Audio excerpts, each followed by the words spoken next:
کسی اور ملک سے بھی تیل آئے تو وہ ابنائے ہرمز سے گزرے گا. اگر آپ ایران کو چھیڑیں گے تو یہ آپ کو چھیڑے گا, یہ چھیڑتے ہوئے آپ کو بند کر دے گا آپ کا راستہ اور آپ مارے جائیں گے. ابنائے ہرمز سے تقریباً 20 جہاز گزرے. بتایا جا رہا ہے کہ ایران فی جہاز $2 ملین وصول کر رہا ہے. ادائیگیاں چینی یوان اور کرپٹو کرنسی کے ذریعے کی جا رہی ہیں. اب دیکھا آپ نے, یہ وہ ورلڈ آرڈر ہے, یہ وہ چیز ہے جو چین کرنا چاہ رہا تھا جب عمران خان نے اسلامی سربراہی کانفرنس ایک نہیں 2 بار بلائی تھی. یہ وہ چیز تھی جس میں پاکستان نے رشیا کا دورہ کیا تھا. چین, ترکی, رشیا, پاکستان, سعودی عرب, ایران, یہ 5 اور پلس سعودی عربیہ بھی اس کے اندر آ جاتا تو عمران خان صاحب کے دور میں اس وقت رجیم چینج ہو گیا تھا. یہ IMF کے مقابلے میں پورا سسٹم لانچ کرنا چاہ رہے تھے, ڈالر کی مناپلی کو توڑنا چاہتے تھے.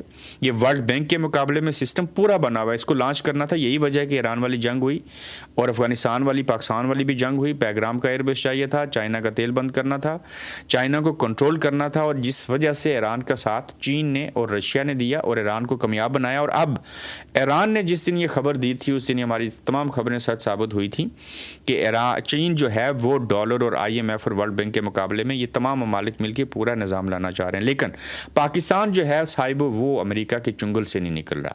اگر پاکستان رشیا سے اور ایران سے گیس اور تیل لینا شروع کر دے, امریکہ کے IMF کے چنگل سے باہر نکل جائے, کوئی اس کا قرضہ ادا کر دے یا یہ خود قرضہ ادا کر دیں, یہ چین کے بلاک میں چلا جائے, رشیا, چین, ترکی, ایران اور پاکستان اکٹھے ہو جائیں اور ایون افغانستان بھی ساتھ آ جائے گا, تو دنیا کا نقشہ بدل جائے گا. طاقت کا توازن جو بگڑا ہوا ہے یہ سنبھل جائے گا.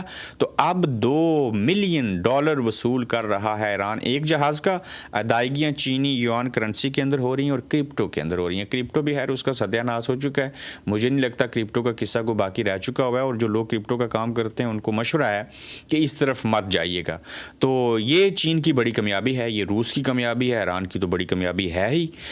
ان کامیابیوں سے پاکستان بھی فائدہ اٹھا سکتا ہے. لیکن دیکھیے نا, ایک طرف ہم کہہ رہے تھے پاکستان کی ہاں میں ہاں اور نہ میں نہ دنیا ملا رہی ہے. اور بھائی اپنے اسلامی ملک جو ہیں وہ آپ سے پیسے مانگ رہے ہیں, چین پیسے مانگ رہے ہیں, دبئی کے پیسے آپ نے دے دیے یا دینے $200 ملین. باقی کیا بچے گا خزانے میں؟ سعودی عربیہ سے مزید مانگ رہے ہیں, وہ تو پہلے مانگ رہے ہیں. تو یہ صورتحال جو پیدا ہوئی ہے, کوئی ہاں میں ہاں نہیں ملا رہا, ہماری خارجہ پالیسی ٹھیک نہیں ہے, ہم بیکاری ہیں, ہم جنگوں کا انتظار کرتے ہیں. پوری دنیا میں کہیں جنگ ہو, ابھی میں نے پوسٹ لگائی ہے, اس میں 2 ملک جو جنگ لڑ رہے ہیں انہیں تو نقصان ہوتا ہی ہے, لیکن پاکستان کو فوری نقصان ہو جاتا ہے. اب یہ جو قصہ شروع ہوا, یہ بھارت پاکستان کے اوپر حملہ کر دے گا. میں آج کے دوسرے ایپیسوڈ میں اس کے اوپر بات کروں گا. اس کا تعلق کچھ کشمیر کے اندر ایمرجنسی لگانے, الیکشن نہ کروانے اور چیزوں کے ساتھ بھی ہے.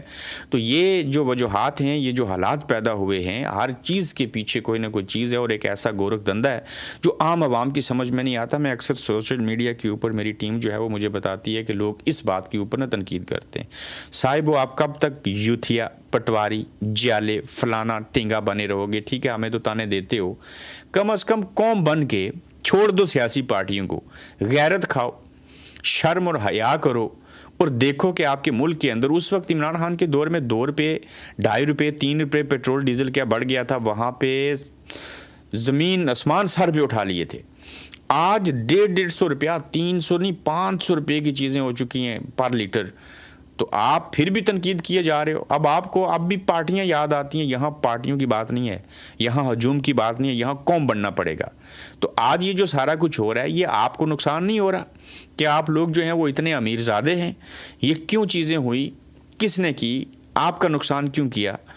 تو پاکستان کے ساتھ تو ابھی کوئی جنگ نہیں ہے, تو پاکستان کو کیا ضرورت پڑی تھی یہ چیزیں مہنگی کرنے کی؟ عمران خان کے دور میں اگر پیٹرول عالمی منڈی میں اس وقت سے بھی زیادہ مہنگا تھا فی بیرل, تو $150 تھا پر لیٹر, تھا نا؟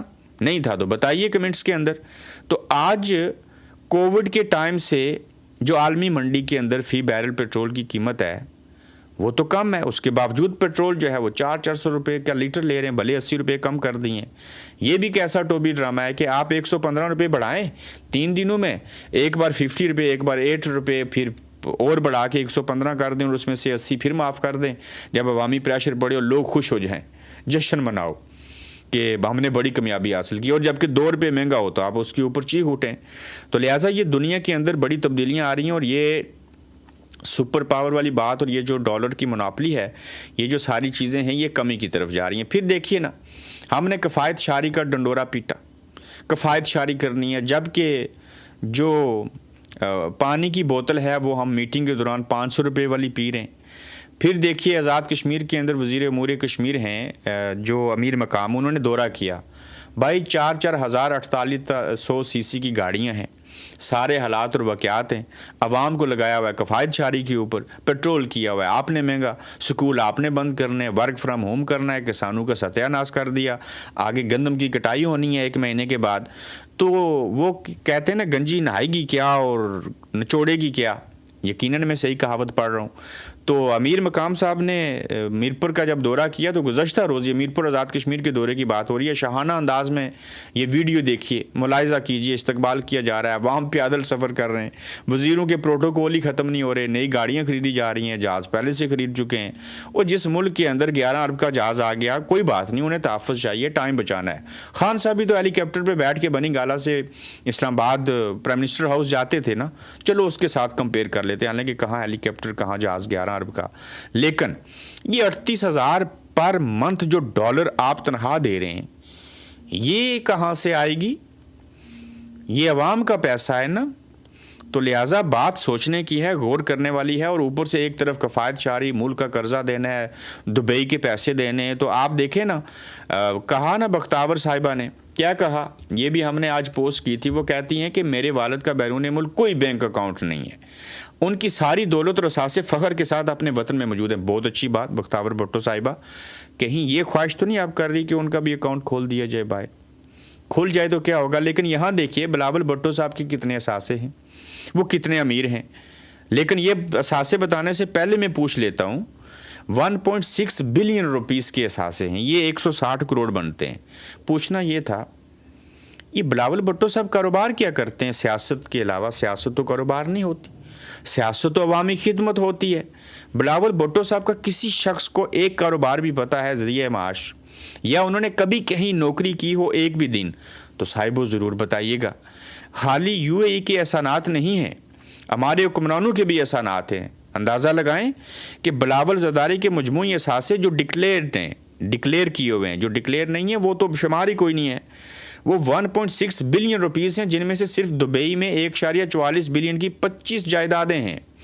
وہ بھائی میں ہوں، مجھے ایک اچھا گھر رہنے کے لیے چاہیے، چلو دوسرا تیسرا لے لیا، اس کو رینٹ پہ لگا دوں گا، پیسے آئیں گے، تو یہ 25 گھروں میں بلاول کیا کرتے ہوں گے؟ ویسے سوچئے ذرا، اگر 25 گھر جو ہیں، یہ تو کہتے ہیں نا اللہ کی ذات، یہی سونا زر زمین، یہ جو فالتو چیزیں ہوں گی، یہ سانپ اور بچو بن کے قبر میں ڈسیں گے ان کو۔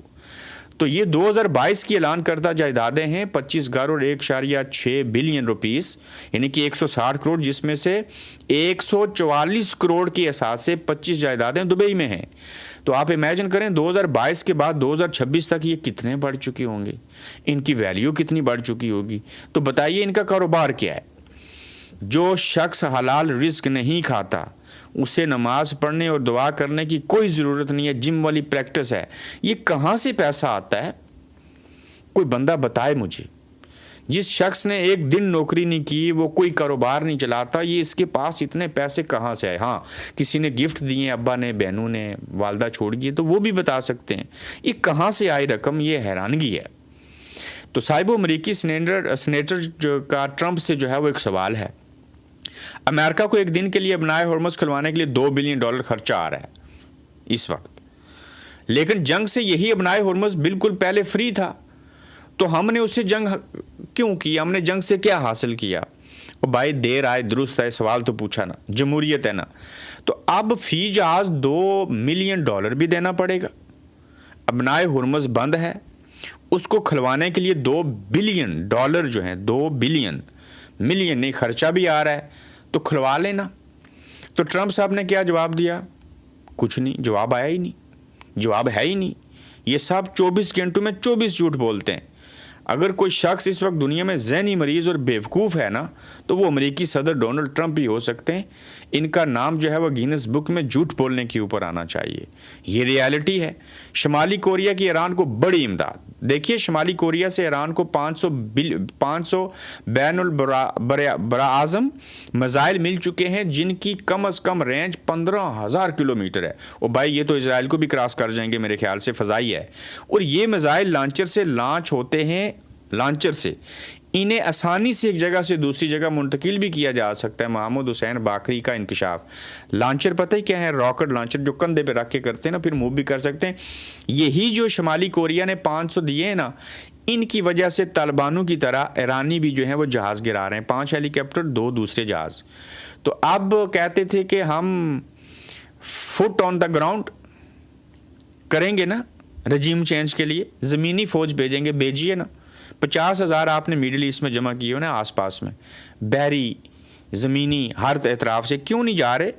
مسئلہ کیا ہے؟ وہ تو شہید ہو کے وہ بھی جنت میں جائیں گے نا. بھیجیے ان کو. تو بتایا تھا نا کہ آب بلما تیرا انتظار کے مصداق.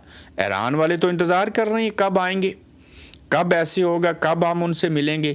ایک پائلٹ آپ کا گرا ہے تو لوگ لاٹھیاں لے کے پیدل چل کے وہاں پہنچ گئے. آپ امیجن کریں جب وہ فزیکلی آئیں گے, ان کے ہاتھ میں ڈنڈا ادھر بندوق بھی ہوئی نا, انہوں نے پھر بھی نہیں چھوڑنا آپ کو. تو لہٰذا جنگ بندی کی طرف جانا چاہ رہے ہیں لیکن پھنس گئے ہیں. ایران اپنی شرائط کے بغیر جنگ بند نہیں کرے گا. یہ جنگ جتنی لمبی چلے گی 100 میں سے 25% نقصان جو ہے وہ ہوگا ایران کا, 50% امریکہ کا, 25% اسرائیل کا. تو زیادہ نقصان کس کا ہوا؟ کل ملا کے 75% امریکہ اور اسرائیل کا. تو لگے رہیں منا بھائی. اور پوری دنیا کے اندر بھی مہنگائی ہوئی. انگلینڈ میں پیٹرول مہنگا ہوا ہے, پاکستان جہاں مرضی دیکھ لیں, کہیں زیادہ ہوا کہیں تھوڑا کم اضافہ ہوا, لیکن ہوا تو ضرور. تو ایران ایک ایسی جگہ ہے, اس کو چھیڑیں گے دنیا چھڑ جائے گی. یہی وجہ نیٹو فورسز اور یہ سارے لوگ اب آپ کی ہاں میں ہاں نہیں ملاتے, آپ کی نہ میں نام بھی نہیں ملاتے, اپنی ہاں اور اپنی نہ کرتے ہیں. تو لہٰذا آپ کو لگتا ہے کہ پاکستان کی ہاں میں ہاں اور نہ میں نہ دنیا میں لا رہی ہے.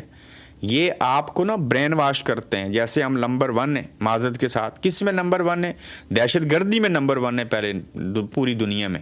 یہ دیکھیے, ہم نہیں کہہ رہے, یہ غیر جانبدار سروے آتے ہیں, رپورٹس آتی ہیں اینول, لیکن ہمارے اوپر بہت سوار ہے. یہ جاگتے ہیں ہم سوتے ہیں. وہ بھائی برطانیہ کی فوج جو ہے وہ رات کو نہیں جاگتی, یہ نہیں سوتے. یہ اپنے ملک قوم اور مذہب کے لیے نہیں لڑتے. اسرائیل امریکہ کی فوج رات کو نہیں جاگتی, بھارت والی نہیں جاگتی, وہ نہیں لڑتے. احسان کرتے ہیں, کوئی کسی کے اوپر احسان نہیں کرتا. تنخواہ لیتے ہیں اور مارے جائیں تو شہید کہلاتے ہیں, باقی مارے جاتے ہیں, ہلاک ہوتے ہیں, جاں باک ہوتے ہیں. یہ جنت میں جاتے ہیں, غسل بھی نہیں دیتے, شرط ہے کہ نیت ٹھیک ہو. ہماری فوج جیسا, ہمارے عام فوجی جیسا دلیر, بہادر اور جذبہ کسی کے پاس نہیں ہے. لیکن خدا کا واسطہ ہے دماغ خراب مت کیجیے لوگوں کے, انہیں ذہنی مریض مت بنائیے, انہیں ٹھیک رکھیے, انہیں اپنے فرض پورا کرنے دیجیے. حکومت پاکستان کا نیا لائے عمل کیا ہے؟ یہ بھی ایک بریکنگ خبر ہے. یو اے ای کو $2 ارب قرضے کی واپسی کے بعد زر مبادلہ ذخائر کم ہونے پر حکومت پاکستان نے سعودی عرب سے $5 ارب کی فنڈنگ کی درخواست کر دی ہے.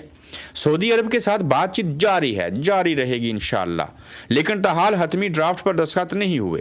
اللہ کرے ہو جائیں. اچھی بات ہے اگر سعودی عرب فنڈنگ کرتا ہے, مگر بظاہر ممکن اس لیے نہیں کہ سعودیہ نے پہلے سے دیا گیا قرضہ واپسی کا مطالبہ کر رکھا ہے. بھائی میں نے کسی سے پیسے لیے ہوں, وہ پہلے سے مجھ سے مانگ رہا ہو, میں اوپر سے نئی اپلیکیشن لے کے جاؤں, درخواست لکھ کے بھائی مجھے اور دو, کیا وہ کوئی بیوقوف ہوگا جو مجھے پیسے دے گا؟ یہی بات سعودی عربیہ کے ساتھ ہے. وہ پہلے دیے ہوئے پیسے واپس مانگ رہا ہے. اس نے بلسٹک میزائل ڈرون لینے ہیں, وہ بھی پاکستان سے نہیں لینے, وہ اس نے یوکرین سے لینے. میٹنگ کر چکے ہیں, پہنچ آئیں. تو کم از کم یہ جو $500 ارب انہوں نے بینک میں رکھا تھا, یہ اگر پاکستان سے وہ جہاز اور یہ ڈرون بنواتے تو یہ اس میں مرج ہو جاتے, یا 50% معاف کروا لیتے, 50% اس کی کاسٹ لے لیتے تو پھر بھی بات تھی. لیکن سعودیہ نے آپ کو اگنور کیا. مگر اگر فنڈنگ مل جائے تو مسئلہ یہ ہے کہ حکمران قرض واپس نہیں کرتے, اپنی عیشوں پر خرچ کرتے ہیں, اور پھر جب پانی سر سے گزرتا ہے تو مسئلہ ہوتا ہے. تو یہ ساری صورت حال ہے صاحب. اپنا خیال رکھیے گا, اپنا فیڈ بیک دیجیے گا. تو جلد انشاءاللہ دوسرے ایپیسوڈ میں آپ سے پھر ملیں گے.